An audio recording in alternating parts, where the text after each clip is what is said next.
नहीं अभी आप भेजे थे बोलते हैं दूसरे कुछ निकल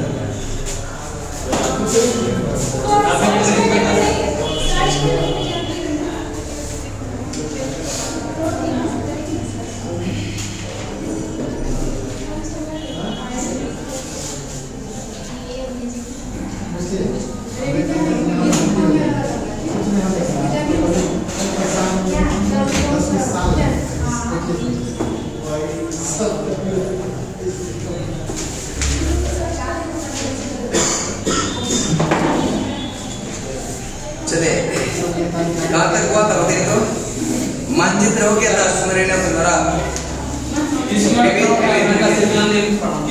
फिजिक्स का विवेक चल रहा था ना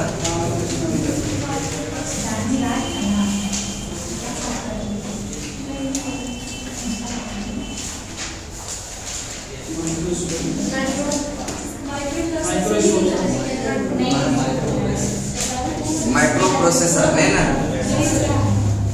चलिए माइक्रो प्रोसेसर का एमई हॉक ने किसने microprocessor ME Hoff microprocessor next है माइक्रोस्कोप का जेड जॉनसन जेड नेक्स्ट होता है मोटरसाइकिल का क्या जी डेमलर मोटरसाइकिल का नहीं मिला पेज नंबर 279 सबसे लास्ट फिजिक्स का जो होगा बॉक्स लास्ट में चलिए मोटरसाइकिल का खोज के आविष्कारक कौन है जी डेमलर फिजिक्स का सबसे अंतिम पेज निकालिएगा फिजिक्स का नेक्स्ट है माइक्रोफोन का ग्राम वेव माइक्रोफोन का पेनिसिलिन का अलेक्जेंडर फ्लेमिंग पेनिसिलिन का प्रकाश का वेग रोमर प्रेशर कुकर का डेनिस पैपिन क्या है डेनिस पेपर का मुलबेरी पेपर का पैराशूट का जिन पियरे या क्लम चार्ट ठीक है जिन पियरे और प्लास्टिक का अलेक्जेंडर बताएंगे माइक्रो प्रोसेसर का किसने यह एमई हॉक माइक्रोस्कोप का जेड जॉनसन मोटरसाइकिल का जी डेमलर माइक्रोफोन का ग्राम वेव माइक्रोफोन का पेनिसिलिन का अलेक्जेंडर फ्लेमिंग पेनिसिलिन का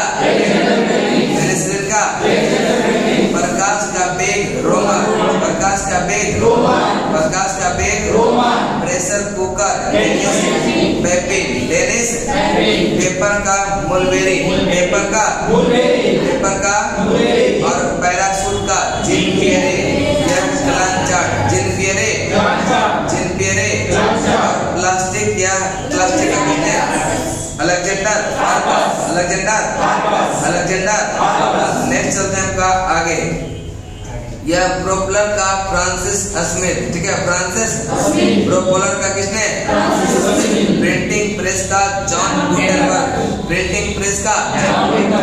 कल जो आपका मैकेनिक्स का टेस्ट होगा हाँ जो लूसेंट ऑब्जेक्टिव है ना उसको पढ़ लीजिएगा मैकेनिक्स पूरा नहीं तो 150 क्वेश्चन कम से कम देख के ठीक है बस आना ही नहीं है ऐसा नहीं कीजिएगा मैकेनिक्स का और यांत्रिकी पहला चैप्टर फिजिक्स का देखिएगा उसमें जो ऑब्जेक्टिव है उसका 150 क्वेश्चन पर कीजिएगा ठीक है टेस्ट होगा यही टाइम है लूसेंट ऑब्जेक्टिव जो है ना उसमें जो 12 चैप्टर है वहां से दिया पीछे नहीं दिया लूसेंट ऑब्जेक्टिव क्या चीज जो लूसेंट ऑब्जेक्टिव क्वेश्चन जो है ऑब्जेक्टिव का उसमें 12 चैप्टर है पीछे नहीं दिया वो कौन पीछे नहीं ऑब्जेक्टिव में जो बुक बोल रहे हैं लूसेंट ऑब्जेक्टिव बुक है ना तो चैप्टर 12 से दिया मतलब यहां से गणित का क्वेश्चन दिया मैंने नहीं आप पूरा पढ़े नहीं है उसको इसलिए आप पूरा नहीं पढ़े सारा दिया है उसमें पूरा मैकेनिक्स 200 क्वेश्चन प्लस है उसमें ठीक है इसलिए सब 150 क्वेश्चन कल पर क्या है मैकेनिक्स पूरा खत्म हो गया ना हमसे क्वेश्चन सेट रहेगा फिर डायरेक्टली नहीं वो डायरेक्टली जीरोक्स ठीक है हां क्योंकि लूसेंट ऑब्जेक्टिव करना बहुत अनिवार्य है नहीं कीजिएगा वो छूटा हुआ रह जाएगा अब टेस्ट अगर मिक्सअप टेस्ट करना खुद से क्वेश्चन सेट किया हुआ वो तो टेस्ट से स्टार्ट होवे करेगा तो उसमें टेस्ट दीजिएगा, लेकिन इसमें सब्जेक्टिव ऑब्जेक्टिव तो कवर करना पड़ेगा ना, ठीक है।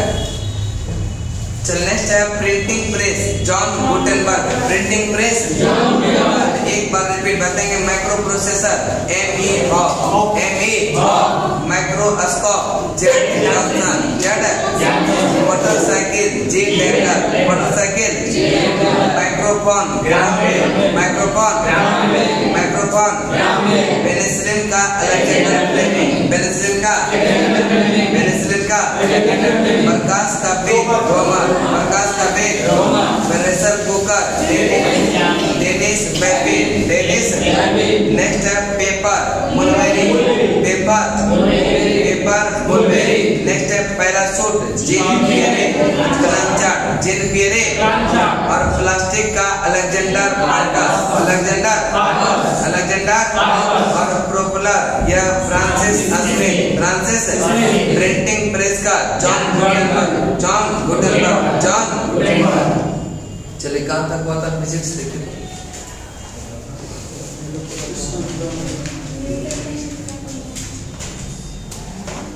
ये कृष्ण विकिरण होगा ना, कृष्ण का वितरण विकिरण ऐसा ना।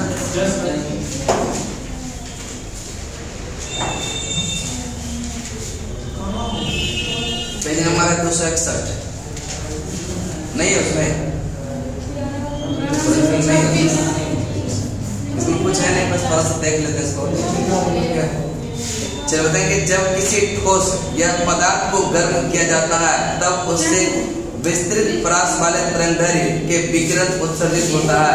उदाहरण के लिए जब किसी लोहे की छड़ को भट्टी में गर्म करते हैं तब इसका रंग क्या होता है, हल्का लाल हो जाता है। जैसे जैसे ताप बढ़ता जाएगा वैसे वैसे वह अधिक लाल होता जाएगा। क्या होगा, अगर किसी वस्तु को गर्म करेंगे वह क्या होगा, उसमें क्या होगा, यह तरंगदैर्घ्य के विकिरण उत्सर्जित होने लगता है। जैसे देखते हैं ना, जब भट्टी में जब जाते होंगे, मतलब होता है ना जो भट्टी सब चलाता है गाँव में, वो क्या बोलते हैं उसको, रड को पीटता है ना लोहा सब, उसको देखिएगा जब पीट देता है अंदर में, जब निकालेगा उसको पूरा क्या होता है, लाल होता है। जितना ज्यादा गर्म करेगा वह उतना क्या होता है, लाल होता है। जितना ज्यादा गर्म करेगा वह उतना ज्यादा। जब इसे और गर्म किया जाता है तब इससे निकलने वाले विकिरण का रंग क्या होता है, सफेद हो जाता है। और जब ताप बहुत अधिक होता है तब यह नीला हो जाता है। और इसका अर्थ है कि ताप में वृद्धि के साथ साथ यह उत्सर्जित विकिरण की आवृत्ति निम्न से उच्च की ओर होती है, ठीक है। यानी कि जब कहता है कि थोड़ा देर रखिएगा यह गर्म होगा, थोड़ा और रखिएगा तो वह लाल होगा, क्या होगा, लाल होगा, ठीक है। और थोड़ा देर गर्म करते हैं तो निकलने वाले विकिरण कैसा, सफेद, कैसा, सफेद होगा। और जब ताप बहुत अधिक हो जाता है वह नीला हो जाता है, कैसा होता है, खून तो लाल होगा, जब और गर्म करेंगे तो सफेद, जब और टेम्परेचर डालेंगे तो वह कैसा हो जाएगा, नीला हो जाएगा। इसका अर्थ है कि ताप में वृद्धि के साथ साथ उत्सर्जन विकिरण की आवृत्ति निम्न से क्या हो रही है, उच्च होती जाती है। विद्युत चुंबकीय स्पेक्ट्रम में लाल रंग कम आवृत्ति वाले और नीला रंग अधिक आवृत्ति वाले यह क्षेत्र में होता है। लाल रंग है यह कम आवृत्ति वाले क्षेत्र में, लाल रंग किसमें, और नीला रंग अधिक आवृत्ति वाले क्षेत्र में, अधिक आवृत्ति वाले। एक ऐसा आदर्श पिंड जो हर प्रकार के आवृत्ति के विकिरणों के उत्सर्जित तथा अवशोषित करता है, यह कृष्णिका, कौन सा, यह कृष्णिका ब्लैक बॉडी, कृष्णिका कहते हैं इसको, कृष्णिका लिखते हैं, ठीक है। कृष्णिका यानी ब्लैक बॉडी।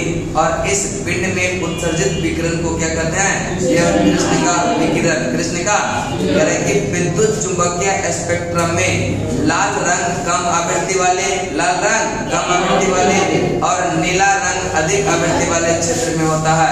ऐसा आदर्श पिंड जो हर प्रकार के आवृत्ति विकिरण को उत्सर्जित करता और अवशोषित करता है उसको कहते हैं कृष्णिका। क्या कहेंगे, कृष्णिका। कृष्णिका कहेंगे।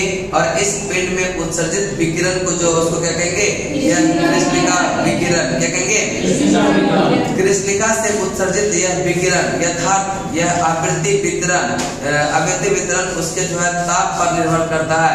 दिए गए ताप पर उत्सर्जित विकिरण की यह तीव्रता तरंगदैर्घ्य से क्या होती है, कम होने के साथ बढ़ती है और यह तरंगदैर्घ्य पर जो है अधिकतम होती है। उसके बाद तरंगदैर्घ्य और यह कम होने पर जो है यह क्या होता है, घटनी शुरू हो जाती है, घटनी शुरू हो जाती है। प्रकाश के तरंग सिद्धांत के आधार पर यह उपरोक्त परिणामों की संतोषजनक व्याख्या नहीं की जा सकती, संतोषजनक व्याख्या नहीं की जा सकती।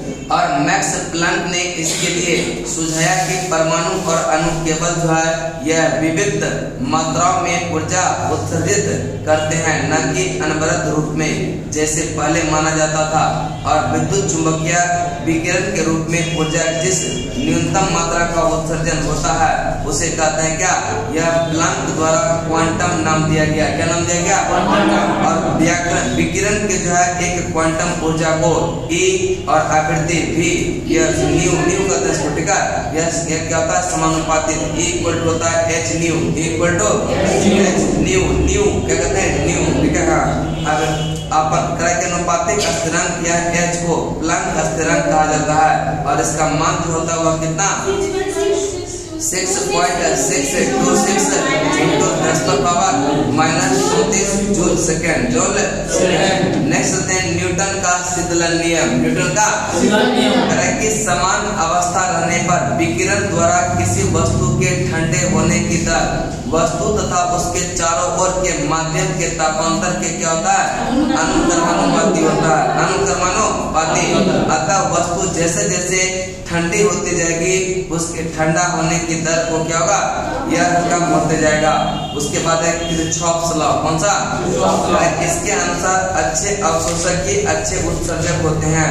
अंधेरे कमरे में यदि एक काली और यह सफेद वस्तु को यह समान ताप पर गर्म करके यह रखा जाए तो काली वस्तु अधिक विकिरण उत्सर्जित करेगी, अतः काली वस्तु अंधेरे में क्या होगा, अधिक चमकेगी। काली वस्तु अंधेरे में क्या होता है, अधिक चमकेगी। उसके बाद है स्टीफन के नियम। किसी वस्तु के उत्सर्जन की क्षमता E उसके परम ताप T के यह चौथे घात के क्या होता है, अनुक्रमानुपाती, अर्थात E डायरेक्टली प्रोपोर्शनल टू क्या होता है, T पर पावर 4, T पर पावर 4। इसी को कहते हैं स्टीफन का नियम, स्टीफन का नियम। सिग्मा एक नियतांक है जिसको स्टीफन नियतांक कहा जाता है। उसके बाद अवस्था परिवर्तन तथा गुप्त ऊष्मा, अवस्था परिवर्तन तथा गुप्त ऊष्मा।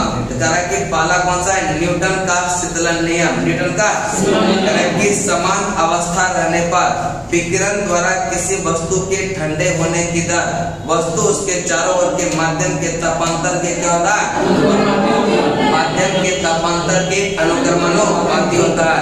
अतः जैसे जैसे यह ठंडी होती जाएगी उसके ठंडे होने का दर क्या होता है, बढ़ जाता है। जैसे शुरू में कोई जो है अगर बल्ब को आप गर्म किए हुए हैं, ठीक है, उसको वातावरण में जब लाइएगा या भट्टी से बाहर जब लाएंगे तो उसका जो ठंडा होने का दर है ना वह तेजी रहता है, क्या होता है, तेजी से। और जैसे पानी ही गर्म करते हैं, ठीक है, तो पानी को जब ठंडा होने के लिए छोड़ते हैं तो वह पहले तेजी से ठंडा होता है, उसके बाद धीरे धीरे क्या होता हुआ या उसके दर जो है कम हो जाता है, ठंडा होने की दर क्या होता है, कम हो जाता है। ठंडा होता है लेकिन उसके रेट जो था, स्पीड जो था ठंडा होने का वह क्या होता है, कम हो जाता है। उसी को कहते हैं न्यूटन का शीतलन नियम। क्या कहेंगे, न्यूटन का शीतलन नियम। और उसके बाद है किरचॉफ्स का नियम। कौन सा, किरचॉफ्स का। करेक्ट किया। अच्छे अवशोषक अच्छे उत्सर्जक भी होते हैं। अंधेरे कमरे में एक जो है व्हाइट बॉल ले लीजिए और एक क्या होगा, यह व्हाइट और सफेद एक को ना कहते हैं, एगो व्हाइट ले लीजिए और एगो क्या, यह काला, ठीक है। दोनों को जो है गर्म करके अंधेरे कमरे में छोड़ दीजिए, ठीक है। और चमकेगा ज्यादा कौन, काली वस्तु, क्योंकि जो ज्यादा जितना का उत्सर्जन क्या होता है उसमें का अवशोषण करता है वह उतना ही ज्यादा क्या करेगा, रिफ्लेक्ट भी करेगा। अंधेरे कमरे में काले वाला क्या होगा वस्तु ज्यादा चमकेगा, ठीक है। काला वाला वस्तु क्या होगा ज्यादा चमकेगा। यह किसमें कहा गया किरचॉफ का नियम, किरचॉफ का नियम। अर्थात काली वस्तु अंधेरे में क्या होगी अधिक चमकेगी। ऐसा नहीं कि टिक करके जाएगा उजला वाला, क्या नेक्स्ट कौन सा काला। करेक्ट कि स्टीफन का नियम किसी वस्तु के उत्सर्जन क्षमता ई उसके परम ताप टी के क्या होता है यह चौथे घात के अनुक्रमानुपाती, चौथे घात के अनुक्रमानुपाती ने ई डायरेक्टली प्रोपोर्शनल होता है क्या टी पर पावर 4, टी पर पावर 4। नेक्स्ट है अवस्था परिवर्तन और गुप्त ऊष्मा, ठीक है। अवस्था परिवर्तन और गुप्त ऊष्मा। चलिए आगे चलते हैं। करें कि निश्चित ताप पर पदार्थ एक अवस्था से दूसरी अवस्था में यह परिवर्तित होने अवस्था परिवर्तन कहलाता है।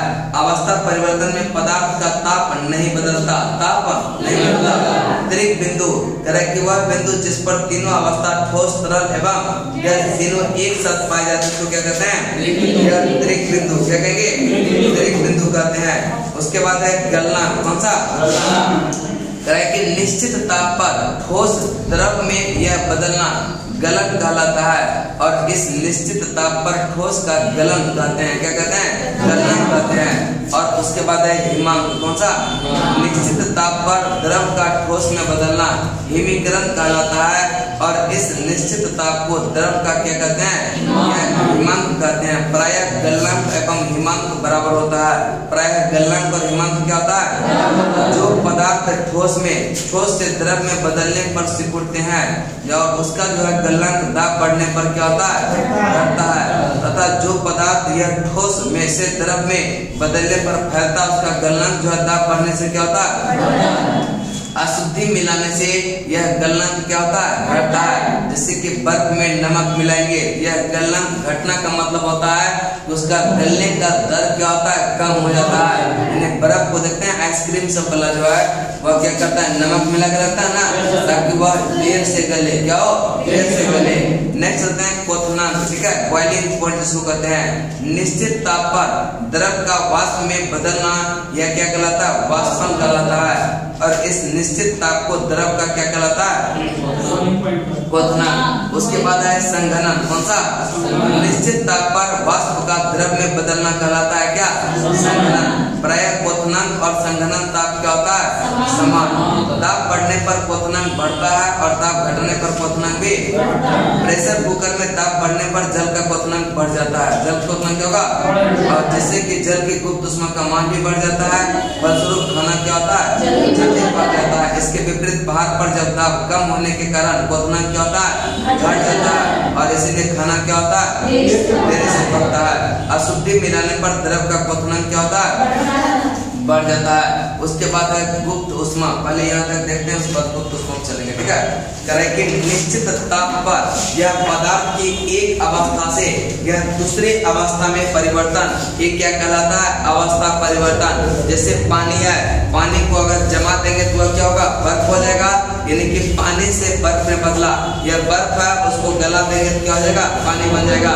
इसका मतलब एक पदार्थ से दूसरे पदार्थ यानी अवस्था परिवर्तन को ही क्या कहेंगे यह अवस्था यानी एक पदार्थ का दूसरे फॉर्म में बदलना ही क्या कहलाता है यह अवस्था परिवर्तन। अवस्था परिवर्तन में ताप क्या होता है बदलता नहीं है। अवस्था परिवर्तन में ताप बदलता नहीं है।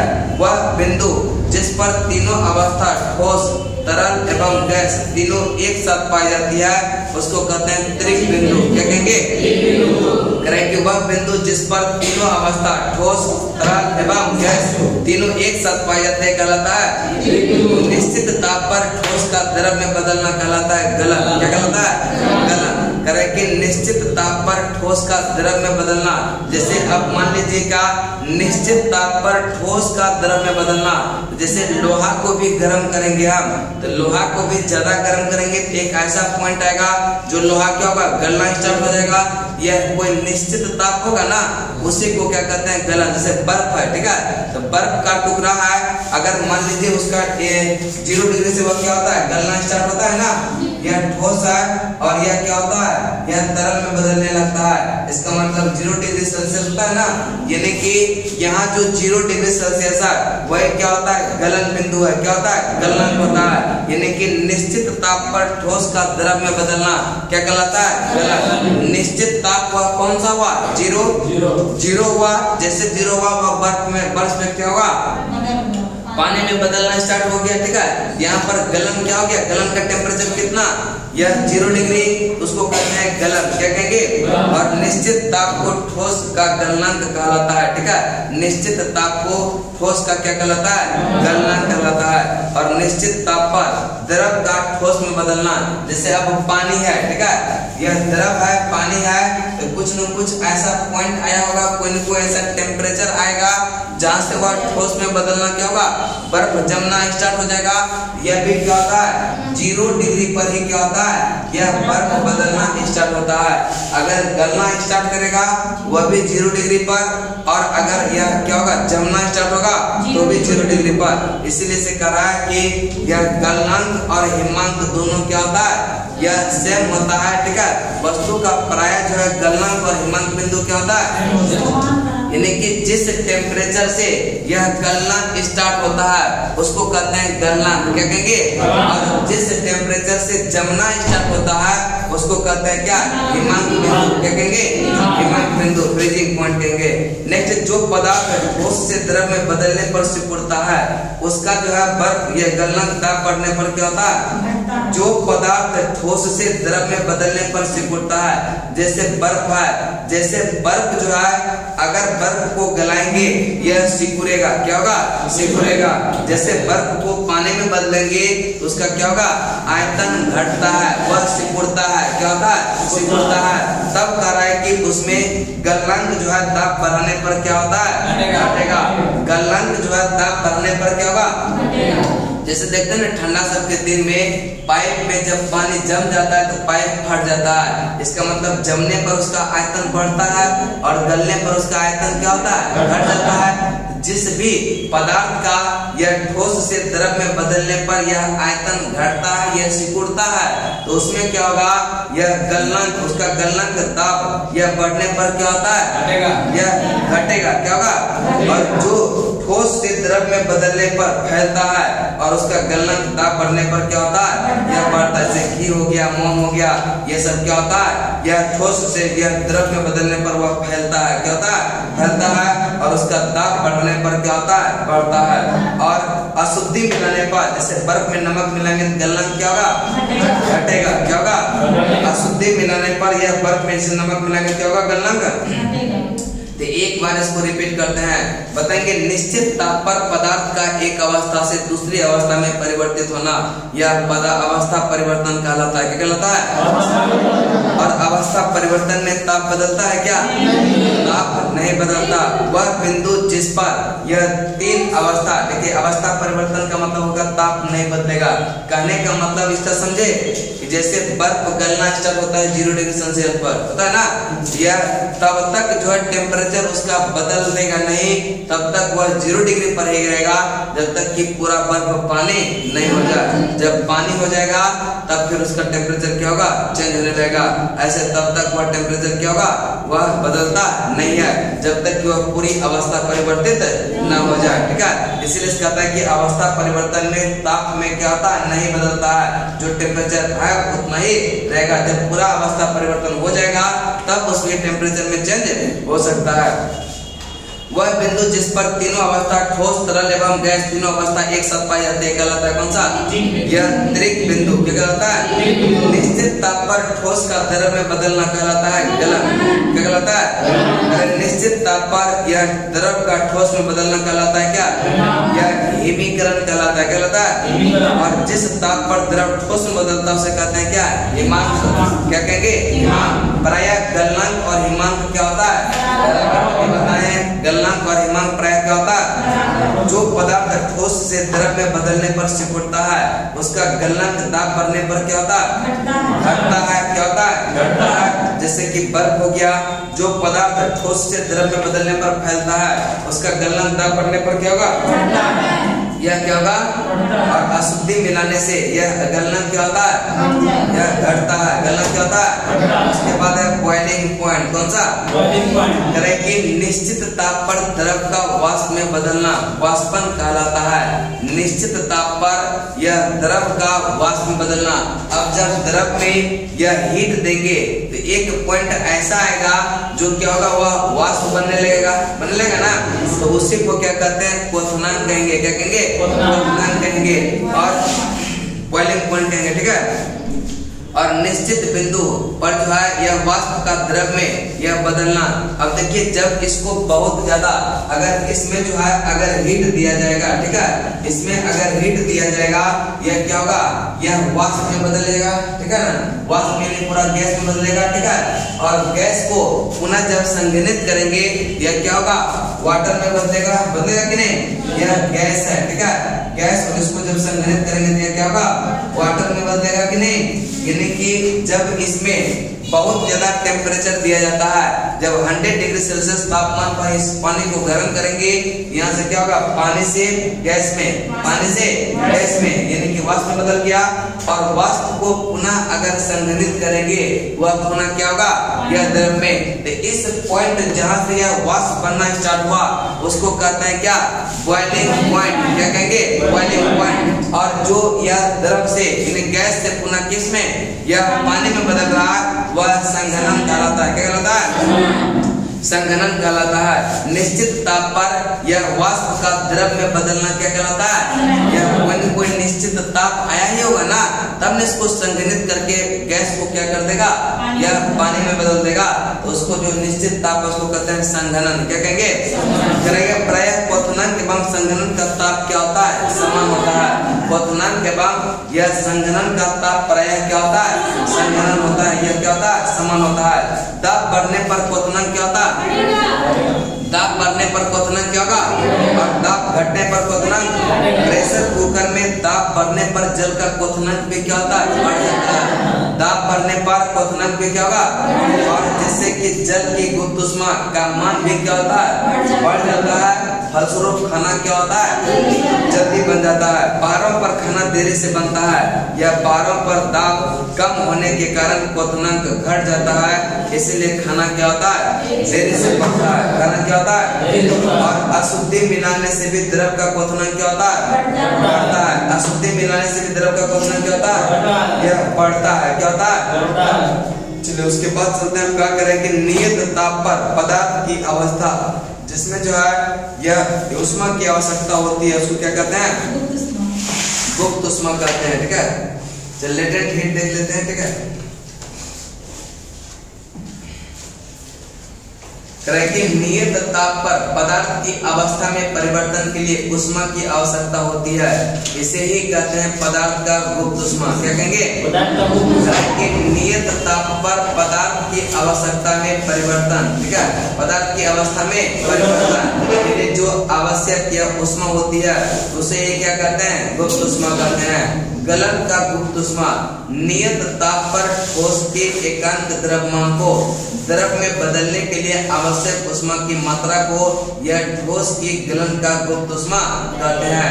और बर्फ के लिए गलन की गुप्त ऊष्मा जो होती है 80 कैलोरी प्रति ग्राम, 80 कैलोरी प्रति ग्राम। नेक्स्ट चलते हैं करें कि नियत, उसके बाद है वाष्पन की गुप्त ऊष्मा। वाष्पन की करें कि नियत ताप पर यह द्रव एकांक, यह द्रव्यमान, ठीक है, द्रव जो है क्या है, यह एकांक द्रव्यमान के वाष्प में बदलने के लिए आवश्यक ऊष्मा की यह मात्रा को द्रव का क्या कहते हैं, वाष्पन की गुप्त ऊष्मा कहते हैं। जल के वाष्पन के गुप्त ऊष्मा की मान जो है वह कितना, 540 कैलोरी प्रति ग्राम, 540 कैलोरी। यदि किसी पदार्थ का गुप्त ऊष्मा L है तो पदार्थ का द्रव्यमान M हो कि जो अवस्था परिवर्तन के लिए आवश्यक ऊष्मा Q बराबर होता है ml। Q बराबर होता है गुप्त ऊष्मा का ऐसा मात्रक होता है जूल प्रति किलोग्राम, जूल प्रति।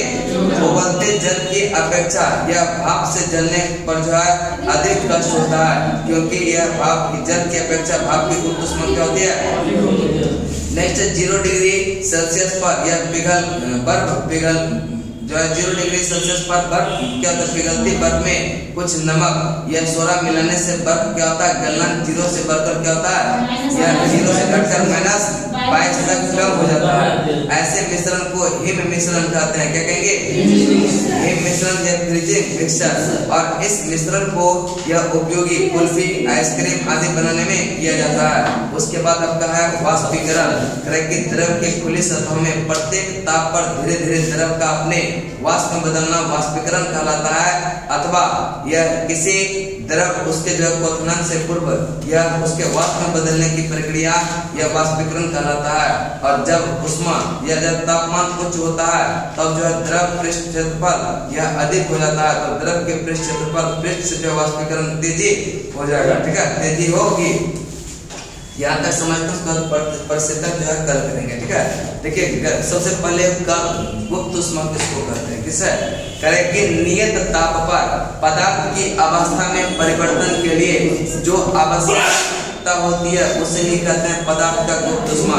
जैसे कि कह रहे ना कि नियत ताप पर कोई भी पदार्थ है, जैसे कि बर्फ है, बर्फ से पानी में बदलेगा तो उसके लिए बदलने के लिए बर्फ से पानी में या पानी से बर्फ में तो कुछ न कुछ ऊष्मा की आवश्यकता होगा ना। तो जो ऊष्मा की आवश्यकता होती है, जैसे बर्फ है तो बर्फ ठोस रूप में है, तो बर्फ को बदलने के लिए पानी में कुछ न कुछ ऊष्मा की आवश्यकता होगी। जो ऊष्मा की आवश्यकता होती है उसी को क्या कहते हैं? गुप्त ऊष्मा कहते हैं। क्या कहेंगे? गुप्त ऊष्मा। बात में है कि नहीं? की अवस्था परिवर्तन के लिए जो भी आवश्यक ऊष्मा की आवश्यकता होती है उसी को क्या कहते हैं? गुप्त ऊष्मा कहते हैं। ठीक है, चाहे वह ठोस से द्रव में बदले या द्रव से ठोस में बदले या फिर द्रव से गैस में बदले, जैसे ही अवस्था परिवर्तन के लिए कुछ न कुछ क्या होता है ऊष्मा की आवश्यकता होती है उसी को कहते हैं गुप्त ऊष्मा। क्या कहेंगे? अब करें कि गलन की गुप्त ऊष्मा। गलन का मतलब गलने वाला होगा। ठीक है, करें कि नियत ताप पर ठोस के एकांक द्रव्यमान को द्रव में बदलने के लिए जो आवश्यक ऊष्मा की मात्रा होगा उसी को ठोस की गलन का गुप्त ऊष्मा कहेंगे। यानी गलन का गुप्त ऊष्मा, जैसे यह ठोस है, बर्फ है, यह बर्फ जो है एक निश्चित कोई टुकड़ा है बर्फ का, तो इसको पानी में बदलने के लिए कुछ न कुछ तो ऊष्मा की आवश्यकता होगी ना। तो जितना ऊष्मा की आवश्यकता होती है उसी को कहते हैं गलन का गुप्त ऊष्मा। क्या कहेंगे? यानी कि ठोस से द्रव में बदलेगा, ठोस से क्या होगा? द्रव में बदलेगा। तो यह ठोस से द्रव में बदलने के लिए इसको जितना ऊष्मा की आवश्यकता पड़ता है उसको कहते हैं गलन का गुप्त ऊष्मा। गलन का गुप्त ऊष्मा, जैसे कि बर्फ के लिए गलन का गुप्त ऊष्मा क्या होता है? 80 कैलोरी प्रति ग्राम। यानी कि 1 ग्राम बर्फ को गलाने के लिए उसको ऊष्मा की आवश्यकता होती है कितना? 80 कैलोरी ऊष्मा का। ठीक है, 1 ग्राम बर्फ को, ठीक है, 1 ग्राम यह बर्फ को गलाने के लिए, ठीक है, यह गलाने के लिए ऊष्मा की आवश्यकता कितनी होगी? 80 कैलोरी। कैसे होगा? 80 कैलोरी होगा। ठीक है, यानी कि हर एक पदार्थ का अपना क्या होता है? लेटेंट हीट गुप्त ऊष्मा क्या होता है? अलग अलग होता है। यहाँ पर जैसे देखिएगा कि ठोस से द्रव में, यानी कि तरल, ठोस से क्या होगा? तरल पदार्थ में जा रहा है। इसका मतलब यहाँ पर यह 1 ग्राम बर्फ का यह कितना भी लीजिएगा उस हिसाब से क्या होता है उसका ऊष्मा बढ़ेगा। जितना मात्रा ज्यादा होगा इसका मतलब ऊष्मा की भी मात्रा ज्यादा होना पड़ेगा कि नहीं। यानी कि सिंपल से समझना है कि अवस्था परिवर्तन के लिए, जैसे कि यह बर्फ है तो बर्फ ठोस अवस्था में है, तो ठोस अवस्था से तरल अवस्था में जाने के लिए जितना ऊष्मा की आवश्यकता होती है उसी को कहते हैं उसका यह गलन का गुप्त ऊष्मा। क्या कहेंगे? उसके बाद देखिए वाष्पन की गुप्त ऊष्मा। नियत ताप पर द्रव के एकांक द्रव्यमान को जो है यह वाष्प बदलने के लिए आवश्यक। देखिए अब यह बर्फ से क्या हुआ? यह बर्फ से यह पानी हुआ, लिक्विड हुआ कि नहीं? अब बर्फ ठोस से जो है यह लिक्विड में बदलने के लिए जितना ऊष्मा की आवश्यकता हुआ उसको गलन का गुप्त ऊष्मा कहेंगे। कहेंगे कि नहीं? क्योंकि यह ठोस से द्रव में बदल रहा है। इसके बाद द्रव से गैस में, ठीक है, अब द्रव से गैस में बदलेगा ये, ठीक है, द्रव से किसमें? गैस में। तो अब जो है यहाँ पे तो अवस्था परिवर्तन कर रहा है, तो जो है यह द्रव से गैस में बदलने के लिए जो ऊष्मा की आवश्यकता हुआ, जो ऊष्मा की आवश्यकता हुआ उसको क्या कहते हैं? वाष्पन का यह गुप्त ऊष्मा। क्या कहेंगे? इसको कहते हैं वाष्पन का। क्या कहेंगे? वाष्पन का गुप्त ऊष्मा। वाष्पन का यह गुप्त ऊष्मा। दोनों समझ में आए कि नहीं? आया कि नहीं? चलिए उसके बाद है कि जल के लिए जो है वाष्पन की गुप्त ऊष्मा जो होगा वह 540 कैलोरी प्रति ग्राम, ठीक है, 540 कैलोरी प्रति ग्राम। इसका मतलब कि 1 ग्राम जल जो है, 1 ग्राम जल को या वाष्प में बदलने के लिए कितना कैलोरी ऊष्मा की आवश्यकता होती है? यह 540 कैलोरी ऊष्मा की क्या होती है? आवश्यकता होती है, ठीक है। यह जल का गुप्त ऊष्मा है कितना? 540। कि अगर 1 ग्राम जल को अगर हम यह वाष्प में बदलेंगे तो कितना ऊष्मा की आवश्यकता होगा? 540। कितना होगा? 540 कैलोरी। और 1 ग्राम बर्फ को गलाने के लिए जो ऊष्मा की आवश्यकता होगा वह कितना ऊष्मा होगा? 80।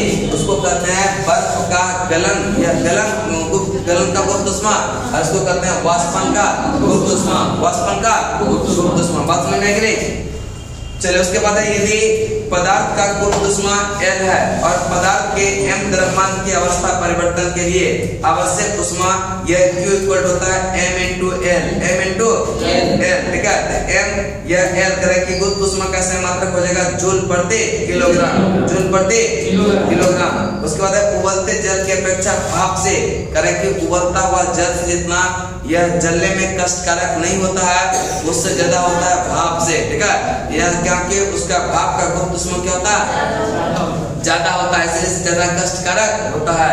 0 डिग्री पर बर्फ पिघलती है और बर्फ में कुछ नमक सोडा मिलाने पर बर्फ का गलनांक क्या होता है? 0 से घटकर कितना? -22 डिग्री। 0 से घटकर कितना? -22। और आइसक्रीम सब वाला इसका खूब प्रयोग करता है कि नहीं, ताकि बर्फ ज्यादा देर तक गले ना, ठीक है, और ज्यादा देर तक चले। शाम तक जो आइसक्रीम सब बच जाता है, फिर रात लास्ट में पानी फेंक देता है उसका, है कि नहीं? चल नेक्स्ट है करेंगे। और ऐसे मिश्रण को कहते हैं हिम मिश्रण। क्या कहेंगे? और हिम मिश्रण का प्रयोग कुल्फी बनाने वाला और आइसक्रीम वाला ज्यादातर प्रयोग करते हैं। उसके बाद वाष्पीकरण समझना है, ठीक है। तो वाष्पीकरण देखिए किसको कहते हैं? तो जैसे कि एक होता है बॉइलिंग पॉइंट, दोनों दिया रखेगा, ठीक है। एक होता है क्या? जिसको कहते हैं क्वथनांक। क्या करेंगे? क्वथनांक, जिसको कहते हैं बॉइलिंग पॉइंट। और एक होता है कौन सा? अभी कौन सा होता है? वाष्पीकरण ना। हाँ, वाष्पीकरण। देखिए दोनों क्या होता है?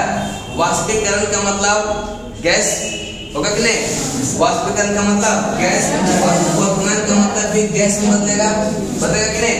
यहाँ पर जब पानी को जब 100 डिग्री सेल्सियस पर गर्म करेंगे यह क्या होगा? गैस में बदलेगा कि नहीं? इसका मतलब यह पानी का क्या हो रहा है? वाष्पीकरण, वाष्प में बदल रहा है। कब? जब 100 डिग्री सेल्सियस पानी गर्म करेंगे तब, ठीक है। लेकिन कहता है कि वाष्पीकरण जो होता है 100 डिग्री सेल्सियस से कम पर ही जो बॉइलिंग पॉइंट है उतना टेम्परेचर देना नहीं है। उससे पहले यानी कि क्वथनांक यानी बॉइलिंग पॉइंट से पहले जब यह क्या होता है? गैस में बदलने लगता है, तब इसको क्या कहते हैं? यह वाष्पीकरण कहेंगे। क्या कहेंगे? जैसे देखिए पानी को तो गर्म कीजिएगा तो वाष्प में बदलने के लिए 100 डिग्री करना ही पड़ेगा, उसको कहते हैं बॉइलिंग पॉइंट। क्या कहेंगे? लेकिन जब कपड़ा सुखाते हैं तो क्या उसको 100 डिग्री टेम्परेचर देते हैं? क्या नहीं, वह 100 डिग्री से पहले क्या होता है? वह वाष्पीकृत होकर पानी कपड़ा का सब क्या होता है? उड़ जाता है। इसका मतलब कपड़ा सूख जाता है कि नहीं? इसका मतलब 100 डिग्री से पहले जब वाटर का वाष्पीकरण हो जाए, गैस में बदल जाए, उसको कहते हैं वाष्पीकरण। और 100 डिग्री देने के बाद हो तो उसको कहते हैं बॉइलिंग पॉइंट। क्या कहेंगे? क्वथनांक कहेंगे। दोनों में समझ आए कि नहीं? आज ये तक नहीं, ठीक है। टाइम हो गया, फ्यूज नहीं करवाएंगे, ठीक है। इतना पढ़ लीजिएगा, कल फ्यूज करवा लेंगे, ठीक है। कल टेस्ट होगा,